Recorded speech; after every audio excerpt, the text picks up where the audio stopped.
Yeah. We are live. I got everything. Thank you, honey. Can I have some water? Hi, everybody. The husband. I think he always says I'm horrible at paying him for his his assistantship. Yeah, I'm horrible. He's like your Jerome to your Prince.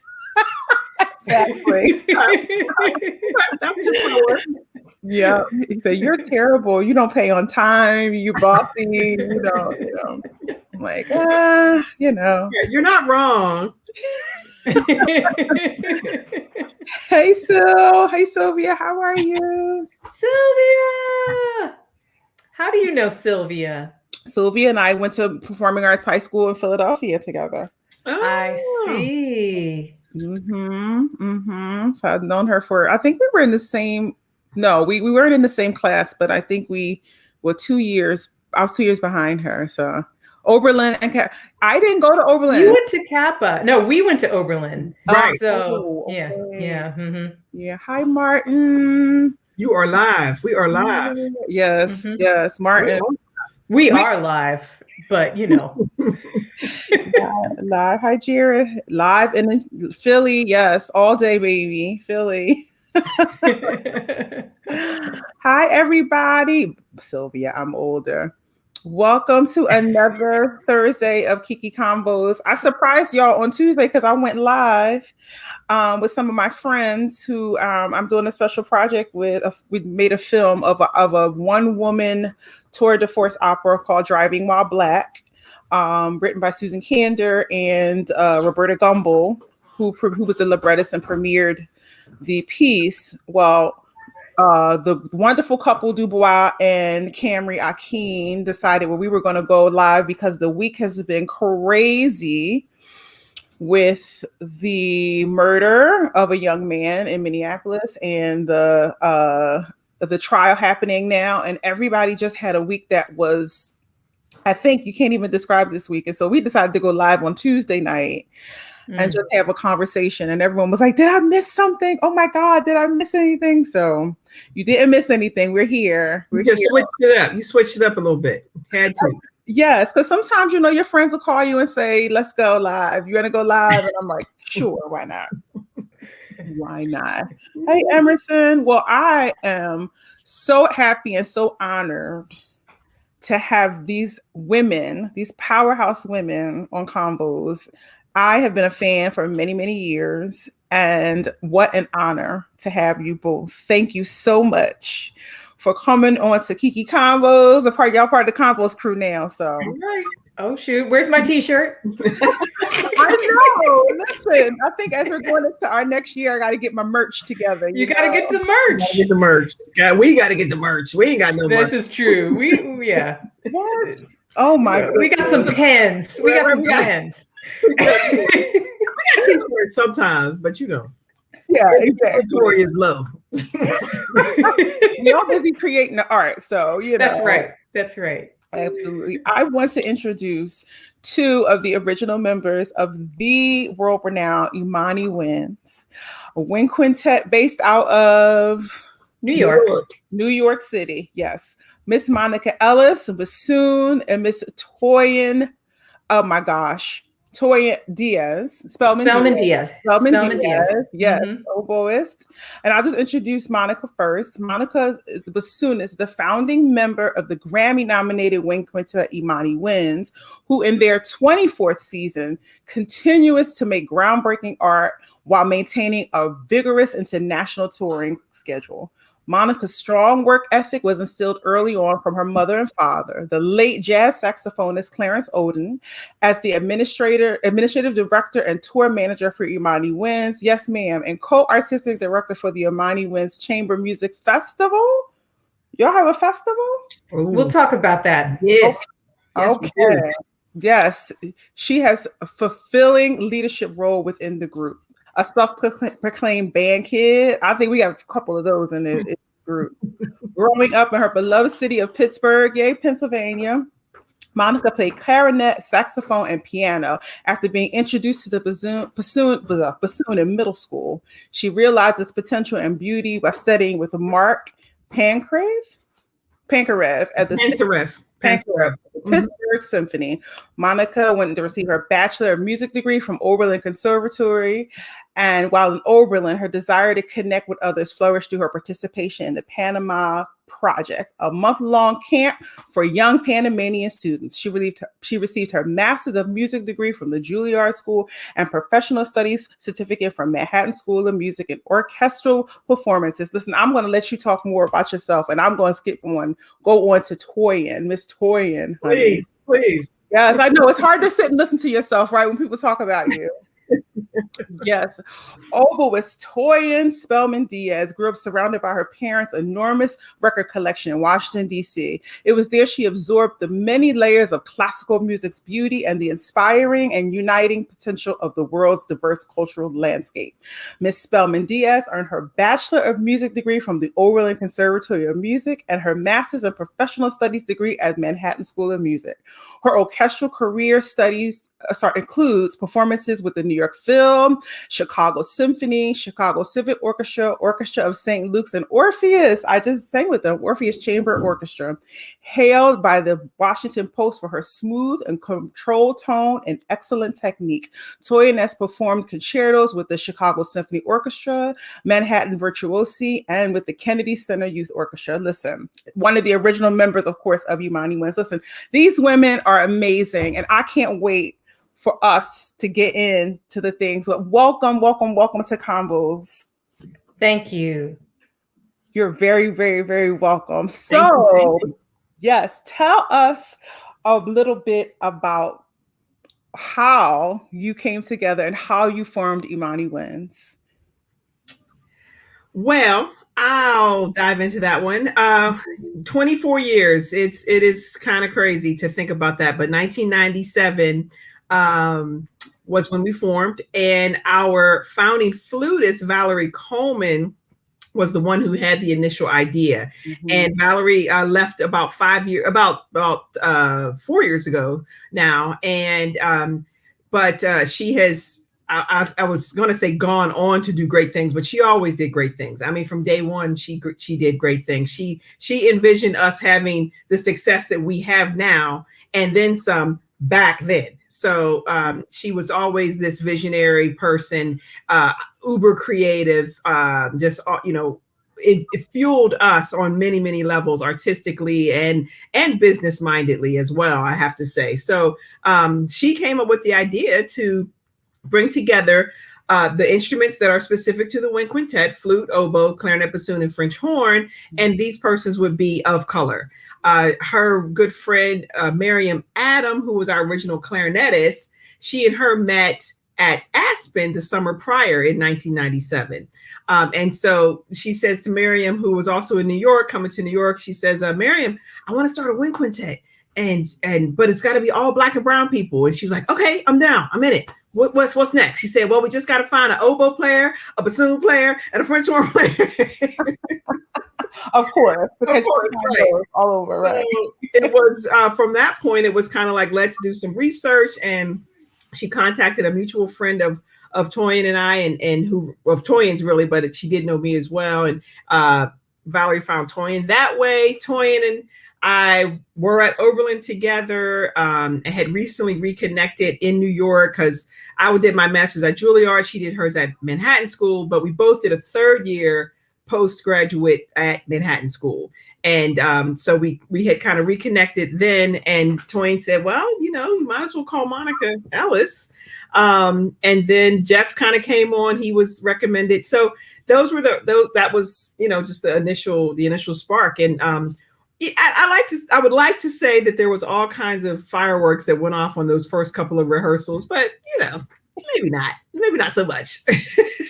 But we really did know that something was, there was something there. There was something that, at least for me, that made us want to come back and just, continue to play with each other and just kind of hear what we could do. And fast forward less than a year within that season, we wanted to do a little concert series. And we did that at a local church, probably had,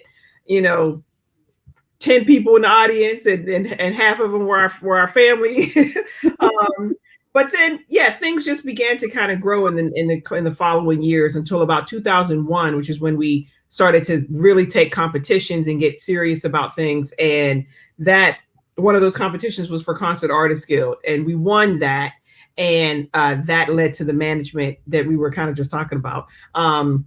Managers that really do mold your career and mold you as an artist, and put you out there in a way that will allow for you to be as successful as you can. And that was kind of the jump start from there, when we get management and started to really get out on the road and develop things even more. Right. Toyin, you have something to add to that? Well, she went up to 2001, momentous year for everyone, but the start of our real serious career. So I guess I'll take it from there. Mm-hmm. So after we got this management, who took us on, by the way, as their educational residency ensemble, because we, in those 4 years, 97 to 2001, that's 4 years. And during that time, we were scrapping around doing a lot of children's concerts and doing community concerts wherever we could find them. So we were developing a reputation at being good at that. So when this management company took us on from the competition, they had us go to different communities, go out into the community wherever we were. Let's say like Skokie, Illinois. We would do a concert for children. We would go to a library and do a concert. And then we would go and get dressed in our matching ball gowns. There were 4 women at the time, and we had matching outfits for sure. We don't do that so much anymore, even though there are just 2 of us. Yeah. But the funny thing is, I'll tell you this, Karen, a lot of times we wind up matching anyway. It's kind of fun. I remember one time we were purposely not matching, and Monica and Valerie came to the show with the exact same pair of pants. Wow. And not planned. And Monica was pissed. She was so mad. I found myself being the OG. I'm like, I'm the original. And it's like, what? But that does go to show me and Val are like 2 sides of the same coin. I mean, on various levels. We're so opposite, but we kind of start our baseline perspectives on life from the same place. Mm-hmm. All the pants in all the world. You showed up with this. All the world. That's what happened. It was just, when you're in sync, it's it. Like it's no way to break that, Right. You want to hear another in sync thing? I'm getting off topic, but Monica and Valerie had their children. How many days apart? They gave birth 12 days apart. They got pregnant at the exact same time. And that was an interesting rehearsal when that came up. Well, you getting all the dish, Kiki. You getting all the dish, right? We love it. We love it because people go back and listen, and then the later, like, oh my God, Yes, I announced it, and then Val was like, "Well, I guess I should make my announcement." And then we went and got hot dogs. Right. We were like, rehearsal's over. Let's go go to Shake Shack.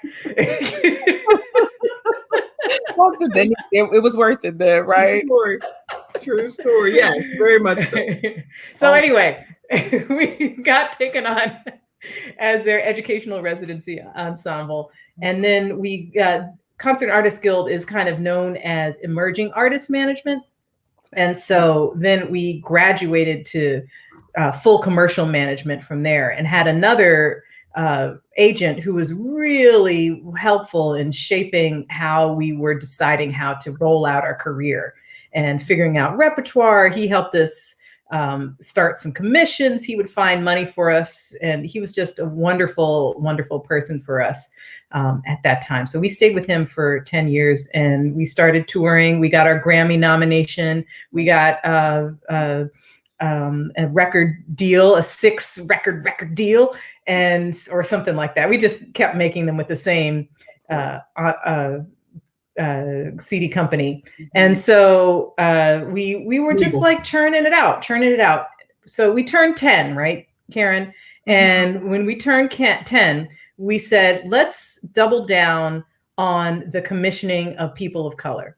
Let's make sure that the repertoire of Wind Quintet is still continues to move forward with the diversity beyond what, by the way, did you say that Valerie was a composer, Monica? I don't remember. I don't think I did. I don't think I did. Valerie and our founding flutist and Jeff Scott, our French horn player, they are both composers.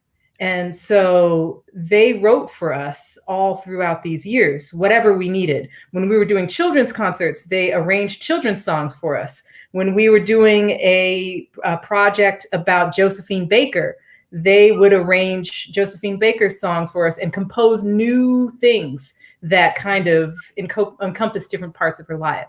So we had them writing literally for us. Like they knew our strengths and they knew what we wanted to be our strengths. Mm-hmm. So they brought out a sound in us that has now kind of become a part of the platform of what all wind quintets want to do, because they discovered new sounds through us that these instruments could do. So we had that base of their music already, and we were starting to commission, but we doubled down and said in our 10th year, let's start really working with a lot of different composers. And so we went outside of the classical music world and started commissioning works by jazz composers, by people from all over the world. So we worked with Roberto Sierra. We worked with Simone Shaheen from, he lives in Jersey, but, he's from Palestine. And we worked with Wayne Shorter. We worked with Jason Moran and Stefan Harris, who were two classmates of ours from Manhattan School of Music. And we just tried to open up the sound of what these wind instruments did through these commissions. All the time. Yeah. No, go ahead. Sorry. Yeah, it's okay. All the time trying to make projects, not just do new repertoire, but make sure this repertoire spoke about something and spoke about something that was true to us as people of color and as people living in the 2000s. So, you guys were like pioneers at the time, of course, not even trying, just doing the work, right? And creating the sound. I didn't want to jump in. I love when you talk. Just go ahead and just tell me all the stories.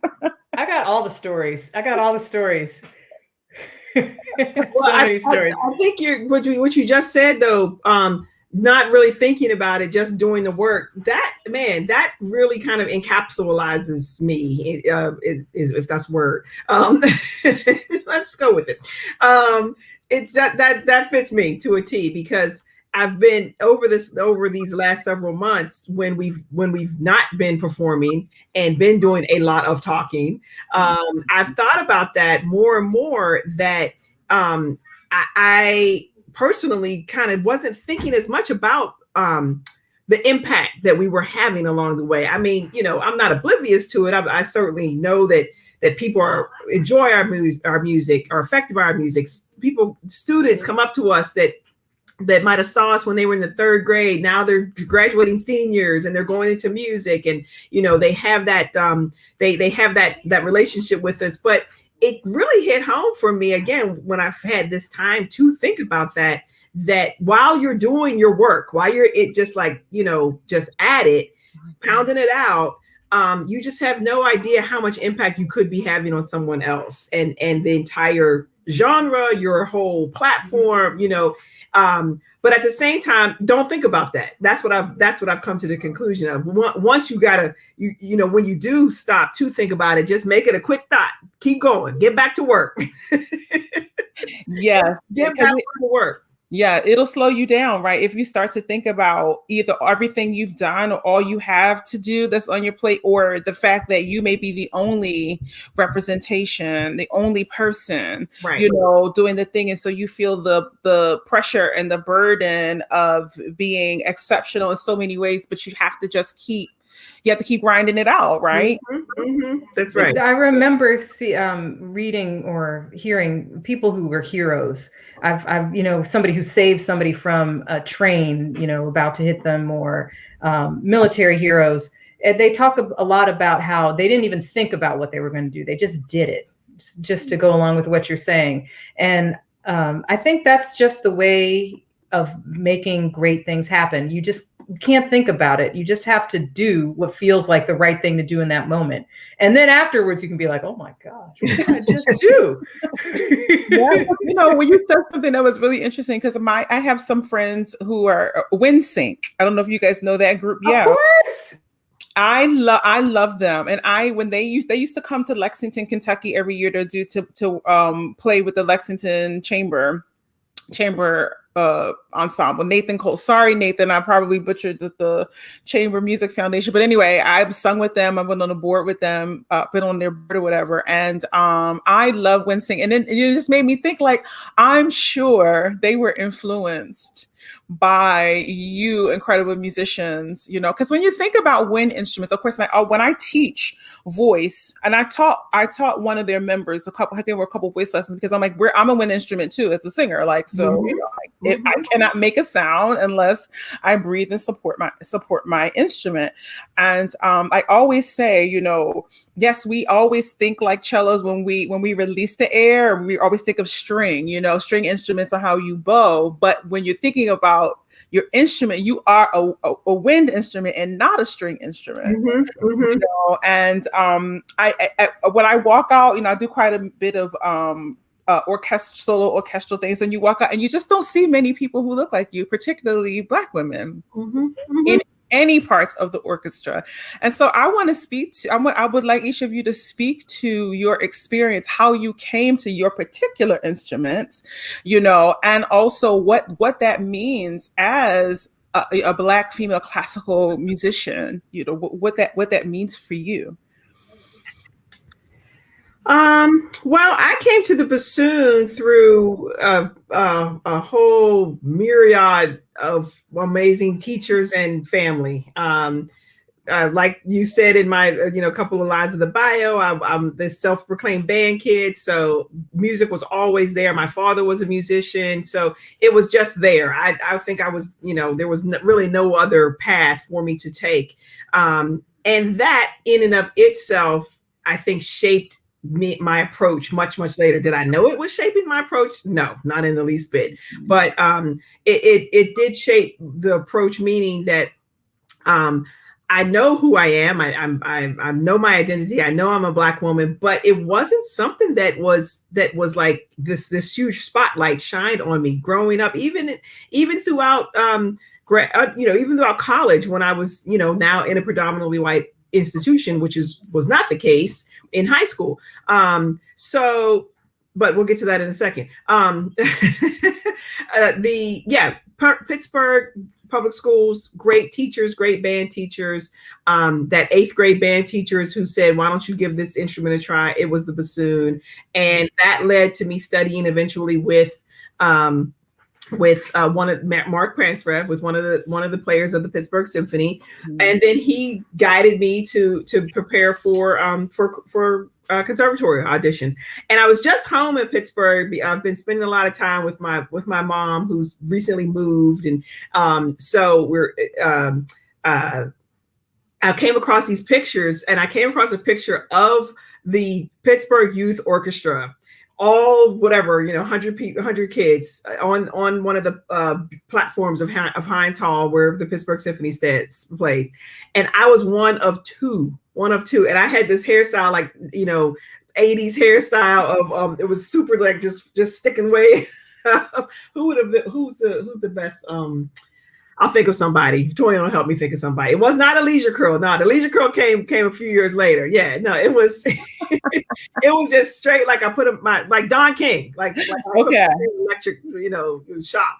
And I was just like, I was just up in there cheesing. So, I think the awareness was certainly there, but perhaps times have changed where certainly, it's not like racism happened over the last 10 years. It's a pervasive systemic issue that we have. But for me, at least personally, I was not, affected to the point where it hindered my progress, and I think, I was just I consider myself very, very blessed, and in that I had a support that allowed for me to if any of those things did come my way, I was kind of prepared. I had that, the armor to fight it off.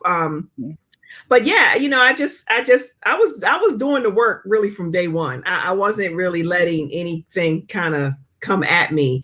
If it did, I was just like, whatever, I'm gonna go practice some scales because that's what I want to do. And and that's my business, as they say. Yes. And that's gonna get me to where I need to go. And yeah, so that's that. Now, of course, we cannot live in a bubble either. This what I'm saying is true, and it is my story, but I certainly cannot say, well, just do the work and everything will work out. Clearly being alive while Black it has always been an issue, and we are seeing so much right in front of our face today's times, even more so that it is just, it's shocking to see what is going on in our world today. So we have to face it. We have to be cognizant of it. We can't live in this artistic bubble and say that, things don't affect us. But I think what we can do is just use the platform that we have, talk about these issues, say that things need to change, be about the change through our art, through our programming, through the desire to accentuate people of color, musicians of color, artists of color, talk to you, pull each other up. You know what I mean? We've got this obligation, I think now more than ever, to do the work.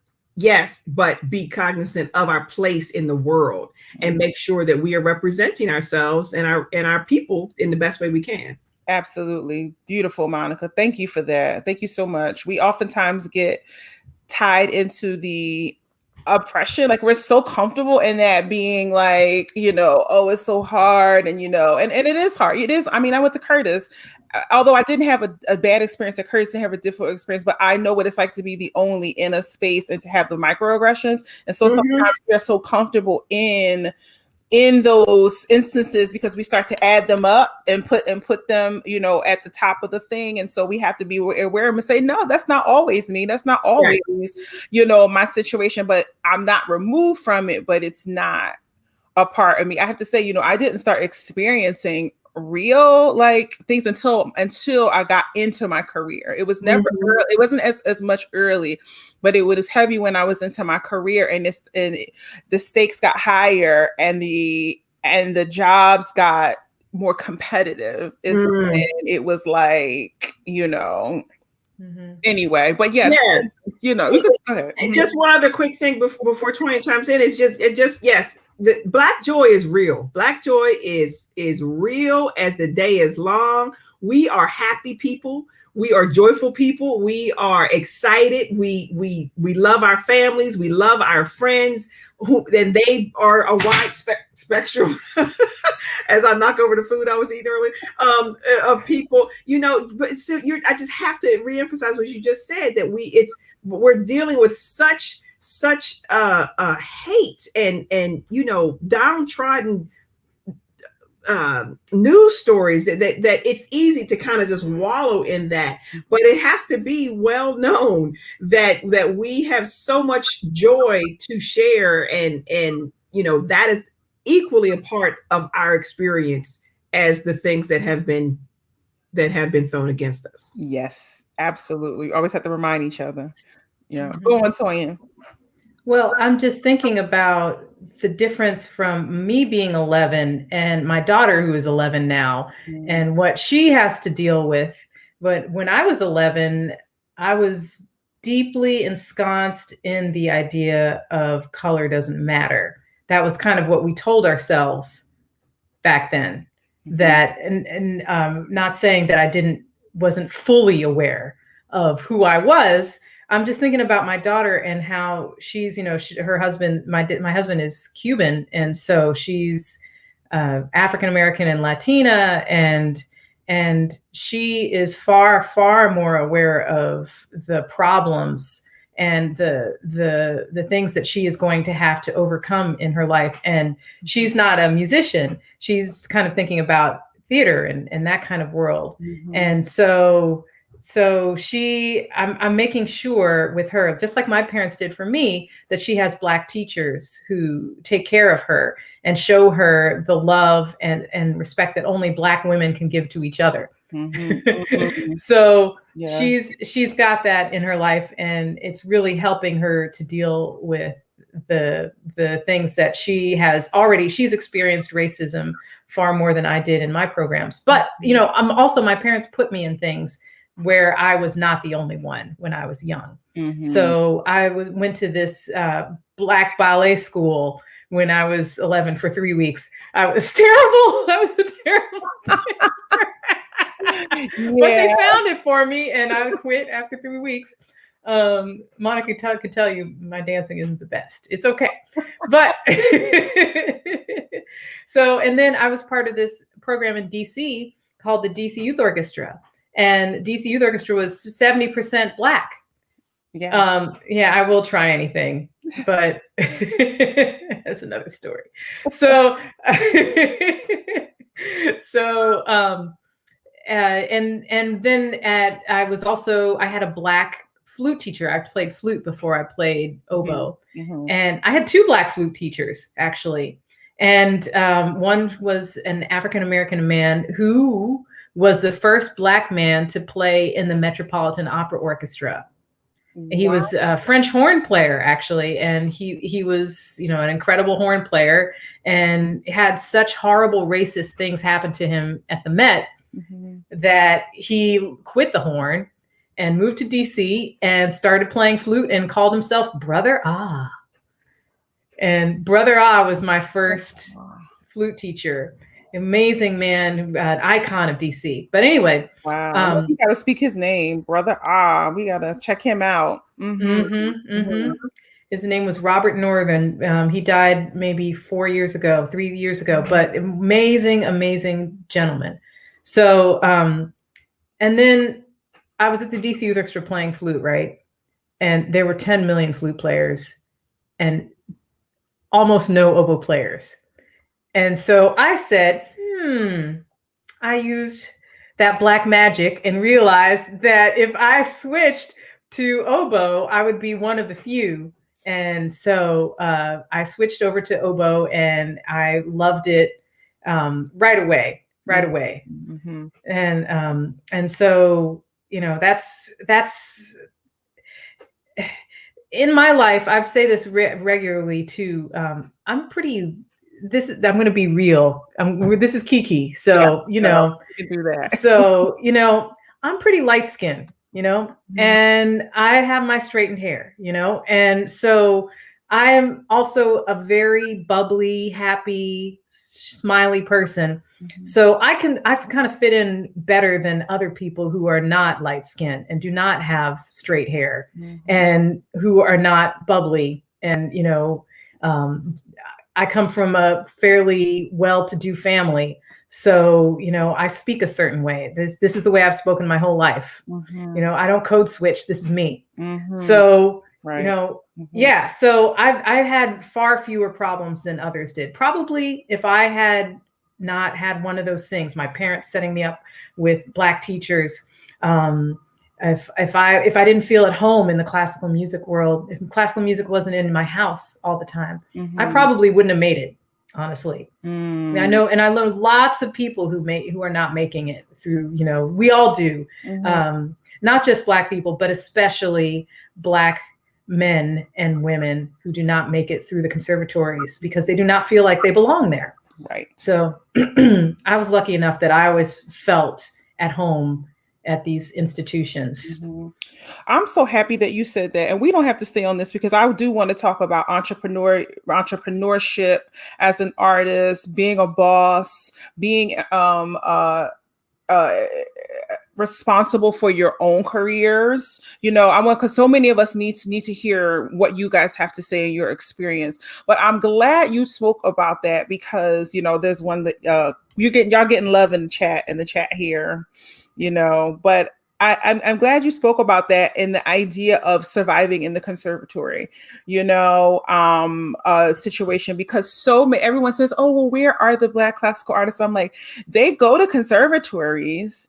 they just don't always survive the system. And oftentimes they, like, they just don't go into the career. They don't come out on the other side in a healthy kind of way where they can even sustain a professional career.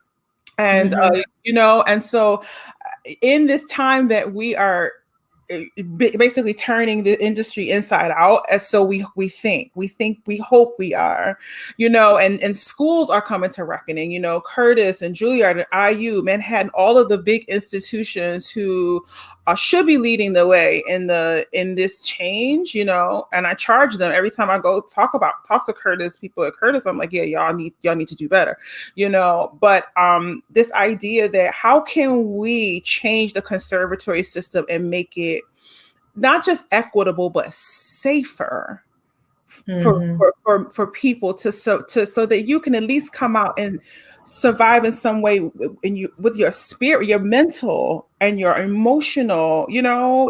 I'd love for you all to speak about how we can be better. That's a tough one. Because to a certain extent, I feel like it's not the job of the oppressor, let's just call it that, to well, I don't know. I was gonna say it's hard to define what their job is in this process. And I feel like maybe I'm a cynic. Maybe I'm just kind of thinking, like, let's just call what is real. And that are we really going to get that acknowledgement from these institutions? And by the way, no one wants to put we want to make generalities. We don't want to specify anything, because a lot of organizations are doing incredible work. The Curtis and Juilliards and Manhattan schools, they are doing some great work. Particularly, I have to shout out Manhattan School. Actually, I'm a faculty there. It's just some really from the top, from James Gandry down, the president. There is some very distinct work that is being done to talk about equitable practices and bringing in voices that count, that are from a wide swath. So anyway, yeah, I certainly don't want to make generalities and say that everybody is a problem, but within these PWIs, I have to think, is it really their job to make us feel like we are, to truly like soothe our spirit and to calm our soul, or is it their job to just equal the daggone playing field so that we can come in and be our authentic selves and excel like everybody else? I tend to think that it might be that, and like everybody else, we need to get those feelings and that bomb from other sources, like other people do. My son goes to a predominantly white school, but guess what? I got him in Harlem Little League, and we go to Abyssinian Baptist Church, and we live in Harlem. So we get off on the train on 125th Street, and we see the folks all the time, and what's up, and all of that is going, I keep hitting the daggone table. So but at the same time, am I making sure his school is being just and right, and making sure that he is getting the best education that he should get? Yes. Am I on every committee there is down there? Yes. Does that representation matter? Yes. But is it their job to really get up underneath it? I'm not so sure. So that's just this is a discussion. I might be wrong, but it's the kind of thing that I don't think we should expect to get everything from these places that are just trying to do, just scratching the surface at their equity. And the reason I say that, and I'm kind of working it out right here, thank y'all for letting me do that. The reason I say that is that I don't want disappointment to kick in. I don't want us to say, well, the most classical of classical organizations should be doing XYZ for me. And good and well, all of that ain't gonna happen. So don't put all those eggs in that basket just to set yourself up for something that isn't going to happen. Make sure you are allowing yourself to be exposed to as much good vibes and feeling to soothe your personhood as much as you can. Surround yourself with people that support you unequivocally, and then go to work, and then go do the work, and make sure they're doing their work. But don't think that you're going to get it all from one place, because it's just not going to happen that way. We have to live in a reality too. Right. Yes. Yes. Thank you. Thank you. I love that. I love that. Toyin. Yes, dear. I think that's a really wonderful point, Monica, that an institution is an institution. It's not a family. It's not a church. It's not, these conservatories are there to teach you how to play Mozart, and hopefully William Grant Still, and a whole bunch of other people too. I do think that institutions need to be more flexible. I want to talk to the inclusivity and belonging of it. And I do think that institutions are looking for a certain type of student who fits a certain mold. And I'm not talking about just white, although that is for sure part of what people are looking for. I think they're looking for people who are, it works best for people who have mental soundness in all ways, who do not come from a place where something is going wrong in their families, or they are not set up for people from different countries necessarily. The people, I mean, I know they attract lots of people from different countries, but there's a kind of understanding of a conservatory. Let's just talk about ourselves for a second. But an educational institution needs to be able to work with their students and make sure that they feel supported. And I'm not talking about like you're saying, Monica, hugs and some fried chicken you can get somewhere else. But there's a baseline. There's a baseline responsibility. Absolutely. Yeah. Absolutely. Yeah. And I don't think institutions are anywhere near where they need to be. And I think it starts with being more about the individual. Like, you know how Amazon has like the For You category picks, you know, and somehow they've worked it out, and look how successful they are. Well, that's a computer is figuring that out, an algorithm. Yes. So that's why it's but maybe there's something for us. Like maybe there is some understanding of human condition then, and all of the things and all of the isms that people are and deal with, and ists that people deal with and are, that can be worked into it a little bit better. Absolutely. Yeah, you're dead on. I mean, you're dead on it. Everything I was saying does not excuse blind eyes, and does not excuse we are simply educating the next person that can play a beautiful Mozart concerto. Yeah, no, and I know you weren't thinking that I was thinking that, Toyin. Yeah, you know, it's like, yeah, no, the responsibility has to absolutely be there. And the stakes are just too high right now to say, well, we will just stay in our lane. No, and here's where these conservatories, we have these places like Juilliard and Curtis and Manhattan School, just to use those three. We don't have the university, you know, institution around us to have mental health people on campus or in the building with us. But maybe something like that needs to be a part of what is offered and is a little more accessible, you know, for students.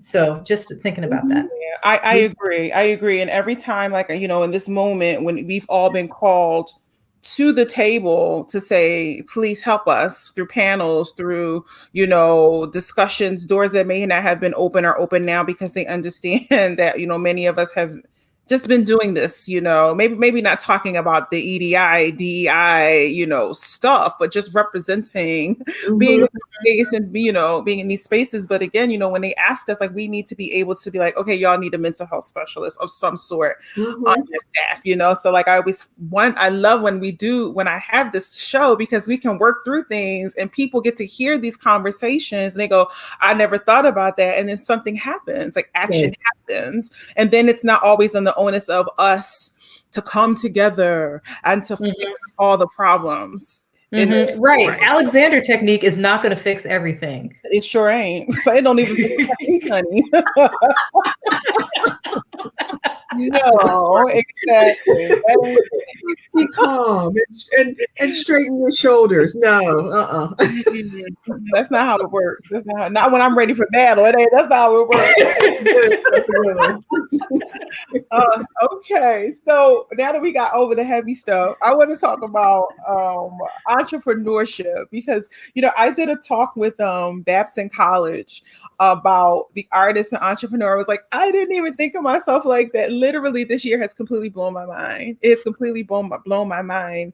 And I've always sort of had my blinders open, not like this. I'm long time away from being a racehorse, definitely always been sort of living in this area here.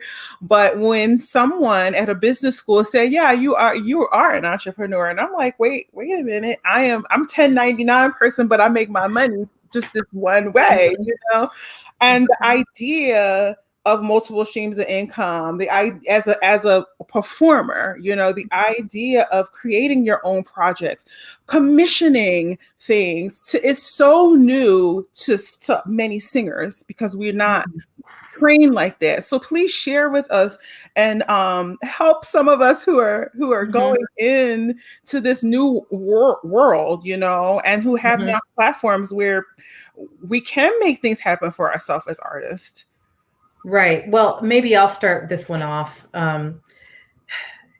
If you're trying to we're trying to get beyond the words concert and get to event a lot of times in what we're talking about.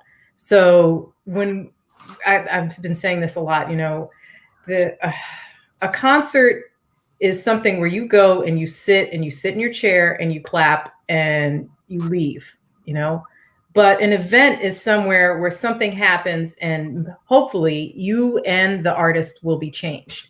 And the way to get to that, I think, is to start with a concept. When we're coming up with our special projects and our special events, we start with a concept. Like, for instance, a couple of years ago, the poet Gwendolyn Brooks had her 100th birthday.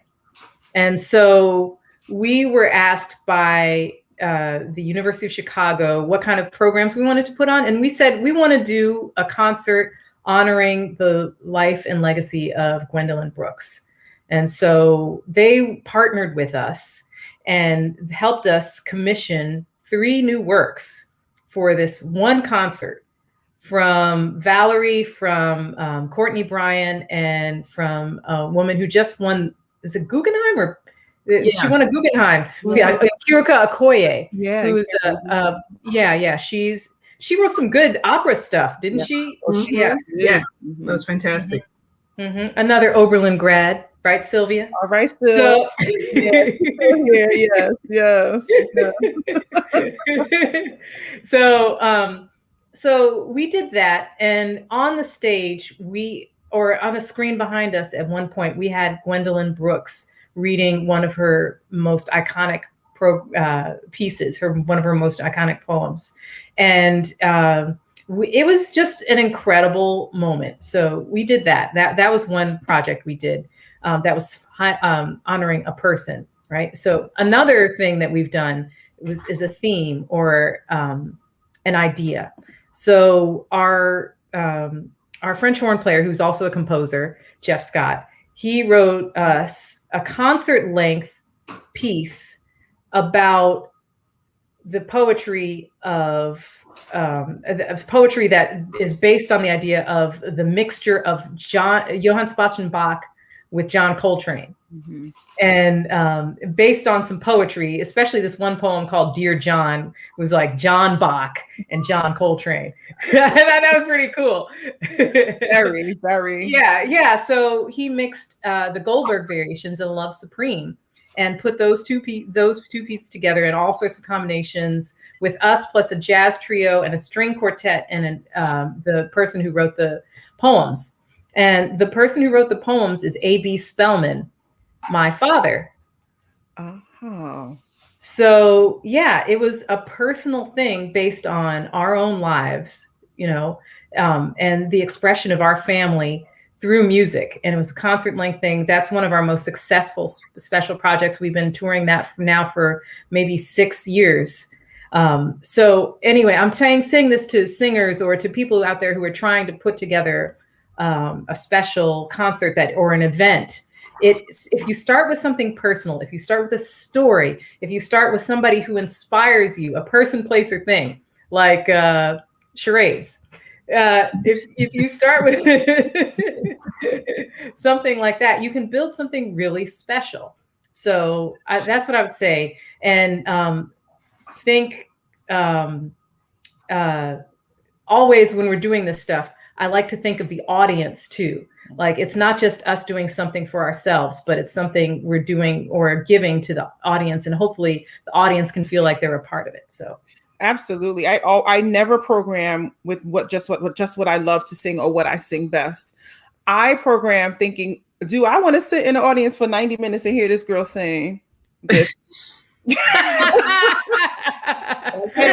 And that's how I program my recitals. It's like, okay, yes, I love this, but do I want to hear her after she sung 20 concerts or whatever it is? And you know what I mean? And that's how I always program. And also for whom I am singing for, you know, like I'm not going to do a whole bunch of, early music or Baroque, and not that I do that, or a whole bunch of romantic music for whatever audience, or not to do anything in English or any, or to if I'm going to an audience that is very European, to take our songs, to take our leader, to take our music to them, because I know that they don't hear it very often. Not just European, but you know what I mean? Yes. So, you have to be cognizant of who you are performing for. I call it the mom effect. And so my mom, who is the biggest cheerleader of IMANI WINDS and has been at every concert under the sun for the last 24 years, but is not a professional musician, doesn't listen to classical music, and but will she enjoy it? And she now enjoys all sorts of things that we present. But if we presented the most avant-garde things that we always do, that we inevitably do on every concert, if we presented a whole concert of that, no, not even in the least bit. We don't want to do that. I know she don't want to hear that. I would just add also, particularly for singers, I know that you, as Black singers, you're expected to do spirituals, or you're expected to do, kind of transform yourself away from the classical literature. And I think that's if that's what you really want to do, certainly, and that is what your vision is for any given program, certainly do that. But at the same time, be careful not to fall into that that pitfall, I think, which is what often is unfortunately the case. So the pigeonhole of effect is real, and we've had to deal with that as well. I mean, on various levels. And so it's a balance between all of it. I mean, we'll play a program that might have one Black composer on it, but the rest of the program somehow fits in the theme, yet we still feel very convicted about that program. Mm-hmm. So, you don't have, just as Black musicians, Black artists, you don't have to, strictly go the route of the spiritual for a whole set. You ain't got to do that. Like, it's okay to expand and to be big and open and try all kinds of new things. And I think that is how a sustainable career will occur. And where you don't just say, okay, I'm just this one person, or let people kind of pigeonhole you into that. you got it. Sometimes you got to fight and scramble a scratch up out of that pigeonhole. Oh, I know. That's been my entire career. You know, being like, when they try to close the box, I'm like, no. Yes, no. Like fight yourself up out of it, like Kill Bill. You know, she's like way out of the That's yellow. Yeah. But you know, it's a challenge on all fronts. And just on the entrepreneurial side, I know you were asking about that. It's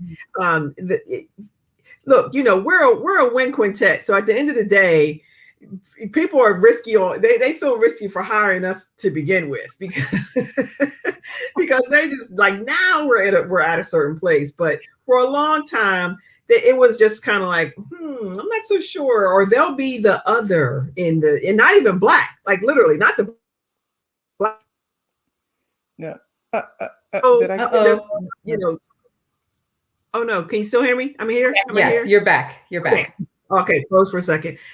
Yeah, the other thing wasn't even the black thing. It was more the wind quintet thing, that we were just this very unknown type of chamber music group. So, you know, we had to, even with those managers that were very much our cheerleaders, we still had to push ourselves and to make sure that we were coming up with this new repertoire that Toyin's talking about, with these project ideas, these events, in order to separate ourselves, to show that we can go beyond the 5 or 6 pieces that exist in the wind quintet repertoire that are considered standard. And so, you know, we're a band. We're a band now at this point. You know, we're not just a wind quintet. And I think that's partially what you're talking about, Monica, that we're known beyond just being the standard chamber music group. Thank you, babe. Yeah. And how long did it take to get there?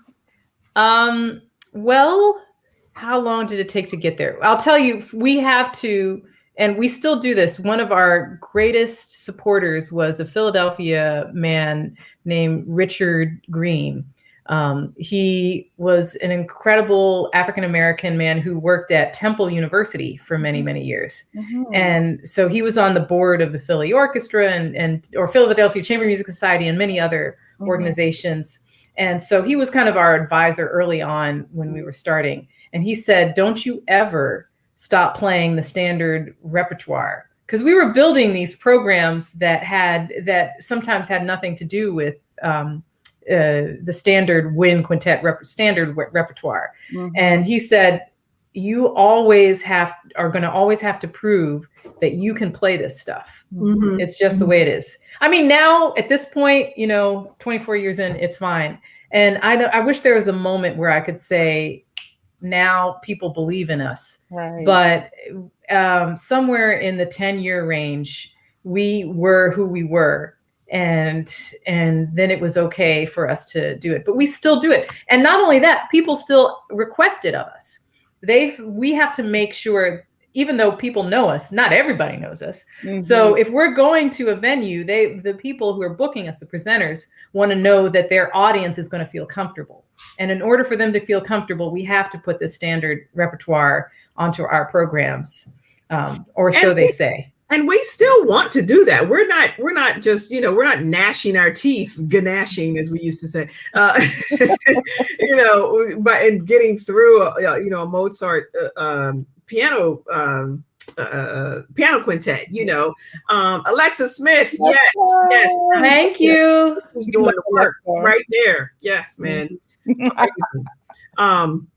Yeah, you know, we're loving Mozart. We love Barber. We love Hindemith. You know, so the pieces that we have in the repertoire are still pieces that we want to play and want to present. But will we also present Valerie Coleman? Will we present Jason Moran? Will we play Wayne Shorter, Rena Esmail? You know, will we present those right in conjunction to this amazing Shostakovich arrangement that we have?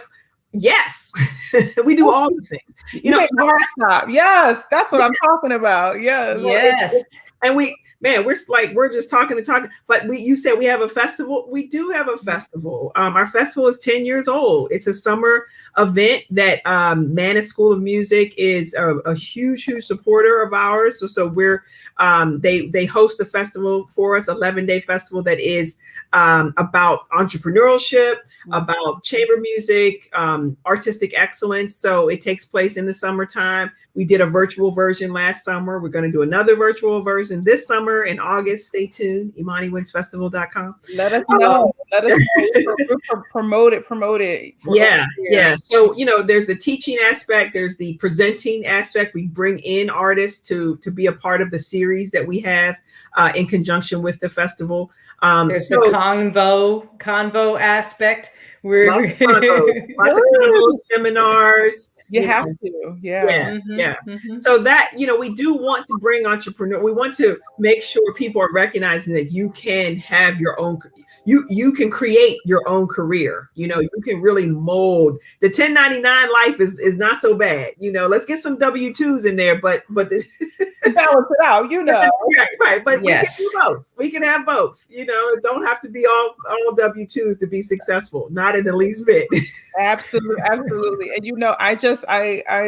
I want to promote that so hard every chance that I get, because I'm learning too, and so I want to just tell people know that there is freedom in advocating for yourself and also taking control of your career. And as we were talking before we went on about the whole model of impresario, the model of that one person is managing your whole life and handling your career and and taking you by the hand and doing the thing, like that's so last century, not even the century before that. Like this is it's a new model, and you won't, I think so many artists have been thriving during this time because they've already been doing the thing. They just didn't have a title for it. They didn't know it was called Survive and Thrive and Hustling. Hey now. Right. And so when the theaters closed, when the opera houses closed, when the chamber festivals had to shut down, you were like, okay, let me just do what I do, Right. You didn't even know you had the infrastructure already there. It was there, and you just had to kind of tap into it and figure out how to mold it, how to shape it, how to create it for now. But it was there. It was definitely there. It's exciting when you think about it like that. It does kind of invigorate you to think, well, not only is there light at the end of this tunnel that we will come back to being in person, present with other musicians and people, which we all love and can't wait for. But there's a path here that we can also keep our voices very much present and true to ourselves. That isn't just that in person. Absolutely. And let me also say, I'm not counting on this after this is gone. I think we are lucky enough to be in a moment where people are listening to what we have to say. And that is beautiful. But, I'm not counting on this forever. So I think we need to keep this happening and keep speaking truths and keep looking for ways to expand beyond this. So I think that's super important, Absolutely. Yeah. I think yes, totally. I'm always thinking that in the back of my mind. I think I was talking to a artist today who's in a program to be a manager, and I was saying you gotta get all you can get now before they change their mind. And they're like, no more, we're done with this. So you need to have all you need in order to take it to to continue on doing the thing that you need to do. We laughed about it, but I was like, no, I'm dead serious. Yeah, reflect and receive, and then keep moving forward. Yes, reflect, receive, move forward. Absolutely. And I want to talk next about family, because so many of I have fur babies. My husband and I, we have had several fur babies, and it was a choice for us not to have a family. We're okay, we're fine. I grew up with my husband. We grew up in Philly, around the corner from each other, so we go way back, and we're fine without kids. But speak about being successful, international musicians and teachers, and having a family, because I don't think people talk about that enough.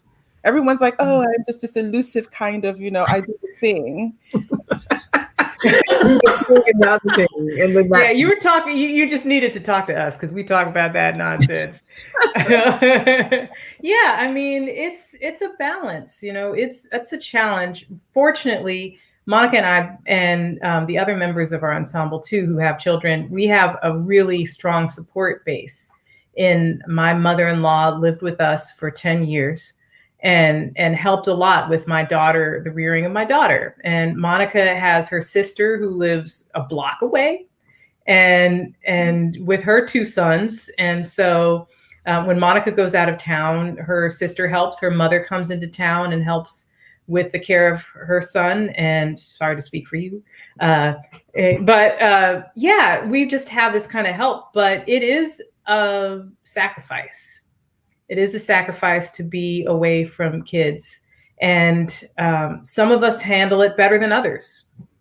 I don't know if that's for everyone, but I feel like the path that I'm on, I'm so proud to show that to my daughter. I don't think she really understands what I do and really understands how cool it is. My husband's also a percussionist and a successful musician, and she don't get it. She don't get it, I don't think. But she will. She will. She will. Mm-hmm. Monica? Yeah. She will. She does.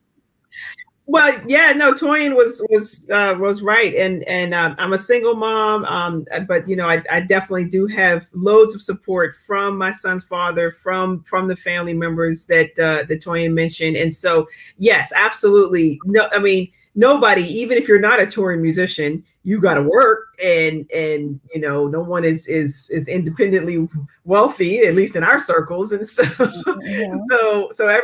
you're going to go to a job, and you have to have those people, that village, come together and take care, for the week that we're on tour. Sometimes I'm home, all day sometimes, so I can be very, very connected. So it absolutely, yes, I just saw somebody say it absolutely takes a village in any circumstance. And so I try to sometimes bring it back to that.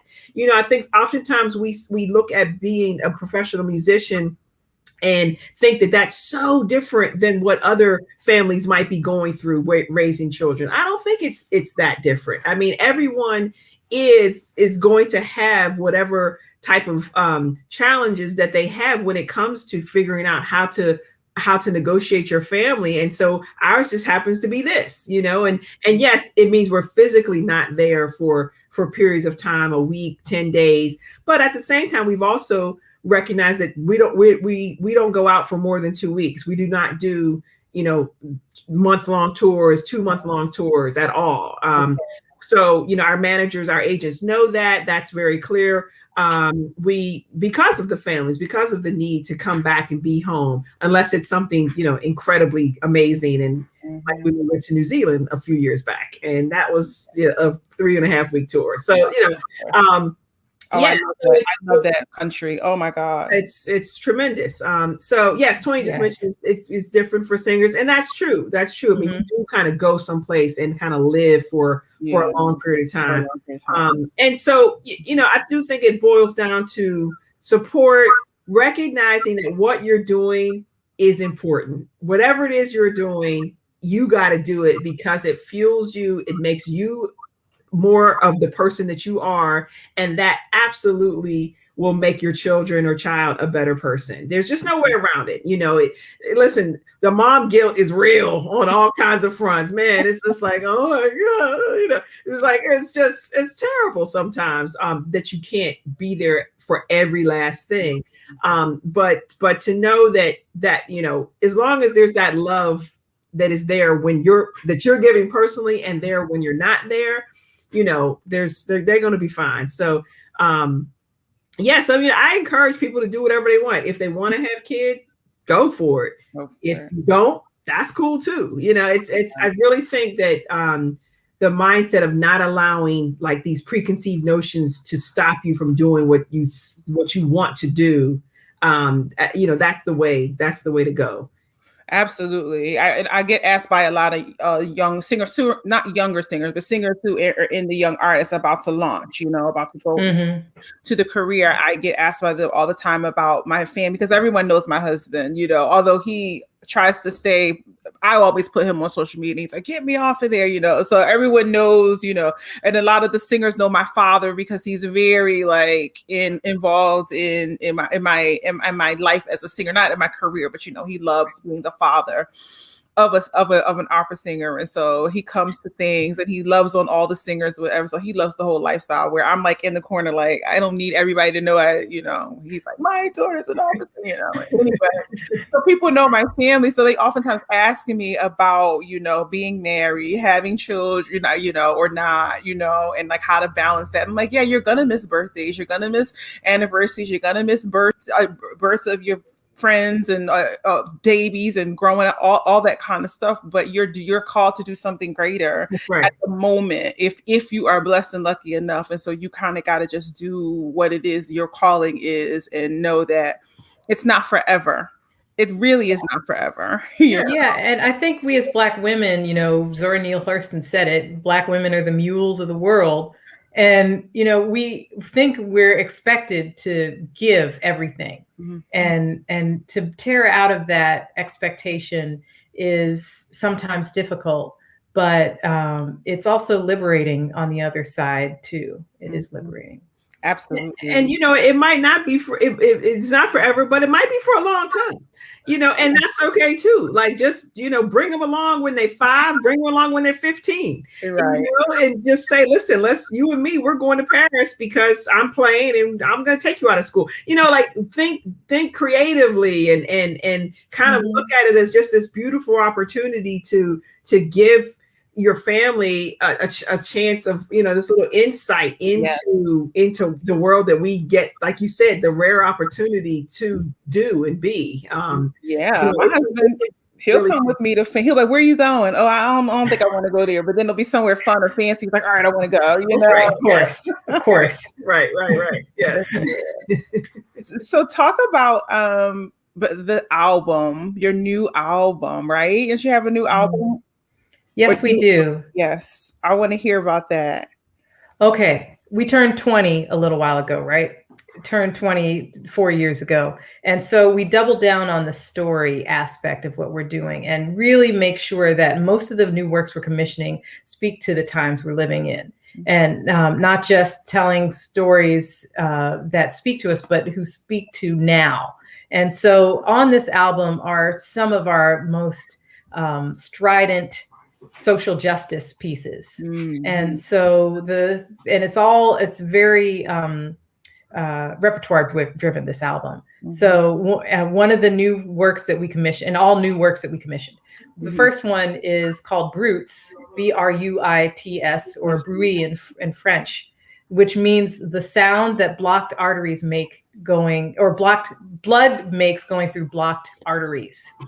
And we're using that metaphor to apply to society. And one of the pieces, that's the name of one of the pieces on the album by the jazz composer Vijay Iyer. He wrote us a piece about the George Zimmerman trial, very timely for now, very, very timely for now. And the stand your ground law that people used as a reason for George Zimmerman to be let go. So that's one of the pieces on there. Another one is by Rena Esmail, who Monica mentioned earlier. She's written some fabulous vocal stuff. And she wrote us a piece called The Light is the Same that we commissioned for the 100th anniversary of Gustav Holst's The Planets. Ah, okay. And so her piece is about the idea of the light in the sky, the stars in the sky, whoever is looking at them from the earth, from whatever part of the earth you're standing on or a part of, you're looking at the same light. So that's the second piece on there. The light is the same. And the third piece has a singer on it, Shania Brugger. Not yet. Next time. Karen, listen to you. Ready. So it was written by this gentleman named Fred Jeffsky, and it was about a Black historian who taught at Duke University and taught at many different places about the Reconstruction era, right after slavery was abolished. and how Black people were starting to be able to get jobs that they had never been, or be elected. Hi, fur baby. Yes, and for child. Go ahead. And yeah, definitely. I like the tail. Yeah. And he went into different countries and to different people to talk about how equity can be built into programs based on the Reconstruction. So he wrote us a piece about this guy, John Hope Franklin. And on the album, besides Janai Brugger singing one part of it, it was a wonderful, wonderful singer. We had John Whittington Franklin, John Hope Franklin's son, read his words, which are a part of the piece. So we went deep with the family connection once again for that. So, all these pieces, they sound different, but they make a really nice album altogether, because it's different. Like there's 3 boxes here where we're sitting in. There are different ways to come to the truth. You can come to it from different angles and come to something really amazing. That's amazing. That's I heard some of it as I was, researching and doing the thing. And I was like, oh my God, I have to ask about this. And who's putting out projects? And well, this is the time to do it. In the pandemic, people are doing it. But again, people are still working. We're still doing the thing. And so my cat is much like you. This cat hasn't been to combos in several episodes, but there's something about this anyway. No, but that is amazing. And I don't know, Toyin, did you mention we recorded it in summer 2019? Did you mention when we recorded the work? No, I didn't. So yeah, we recorded it back in 2019, but the pieces were composed for us even 3 and 4 years prior to that. So they've been around since like 2016, 2017, and they were written for us specifically. But it just goes to show that what we're dealing with right now over this past year, this past summer, and the racial upheaval, the blatant systemic issues that we're dealing with, they've always been there. This is not anything new, and these pieces represent this theme and this putting a mirror up to us all to try to reconcile ourselves with these issues. But like I said, we recorded this stuff a few years ago, and there'll be 2 more years from now, there'll be the need to record music that reflects those times. And so, the more things change, the more they stay the same. Absolutely. Absolutely. I have a project called Say Their Names, Women of the Movement. It is about Black women who have spearheaded social justice movements. And together with the organization Lyric Fest in Philadelphia, we created a film of various women who, Ida B. Wells, Fannie Lou, Sojourner Truth, Kimberly Crenshaw, from the States, the woman who created the intersectionality, Say Their Names, who is a brilliant woman. And so, I'm growing that project into a bigger thing. And I'm like, this is not going anywhere. So I'm not worried about putting the project out tomorrow or next year. Like these movements, these, okay. And before we go, because I kept y'all too long, already long, and this thing could go another hour the way we're going. Part 2. We'll do part 2. We'll do part 2. Right. We'll give it all to him at one time. That's right. But like the artists and our responsibility, and we don't have to talk about that right now, but like, what we're responsible for putting out at this time, I often talk about that, like, what's the right thing to put out as an artist? Am I to put out things about social justice? Am I to speak about my own pain and my own trauma, or am I to uplift and make other people feel empowered during this time? And and classical music is different from pop music. It's different from hip hop. It's different from our audience is different. The way we make our money, with whom cuts our checks. And so I think many of us Black artists are always like struggling with that. No, it's a wrestle. It is a struggle. I mean, I think to just make the art you want to make, that idealistic way to think about it, there's nothing wrong with that. And I think we do have to sometimes, I was kind of speaking on this before, get ourselves away from the struggle and go to the ideal, go to what we would, in the perfect world of rose colored glasses, because it's okay to think that way sometimes, to show the breadth of our abilities, the breadth of our interests, that we aren't this monolithic type of person or artist. And so, yeah, we did a Christmas record, some years ago now, but we did a Christmas record for Pete's sake, because we wanted to, and that's our business. So, that's Tabitha. That's my Tabitha, right. It's because it was the most joyful thing, and it's one of our favorite records. It's soulful, it's real black, but so it still is us. But it isn't, about the movement or the social justice plight. But at the same time, again, I think we do have this responsibility, whether we want to kind of separate ourselves from it or not. The responsibility is there, and we do have to take note of that. But your question was, should I do this? Should I do this? Should I do this? And I think the answer is yes. It's like all the things, line them up. To see what fits when, and to try to, make strategic moves. That's very important too. But yeah, separate the box, get out the box, get out of the pigeonholes. Get out of it. Get out right. of it. Not all love is sweet, huggy love.